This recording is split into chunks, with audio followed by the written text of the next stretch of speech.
ప్రపంచంలోకెల్లా అసహ్యమైన పూజ, ఈశ్వరుడు నిరసించే పూజ, మనం చూడకూడని పూజ, ఒకరు చెయ్యకూడని పూజ ఏమిటో తెలుసా అండి? పువ్వుని చేతిలో పట్టుకుని రెక్కలు లాగేయడం. నేను చాలా దేవాలయాల్లో చూస్తుంటాను. నీకెవడు చెప్పాడు అలా రెక్కలు విప్పి పూజ చేయమని? ఈశ్వరుడు ఎంత కుందిపోతాడో తెలుసా అండి అలాంటి పిచ్చి పనులు చేస్తే.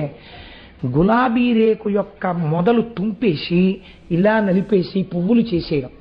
నేను ఒకానొక సభకెడితే ఏదో మహానుభావుడు వచ్చినట్టుగా ఈ గులాబీ రేకులు తెలియారు. నాకు ఎంత కోపం వచ్చిందో. అసలు ఎర్రటి పువ్వు తొక్కకూడదు, అది సౌభాగ్య వస్తువు. అలాంటిది ఎంత అందమైన పువ్వు అండి ఆ గులాబీ పువ్వు, ఎంత సున్నితమైన రేకులతో ఉంటుందండి.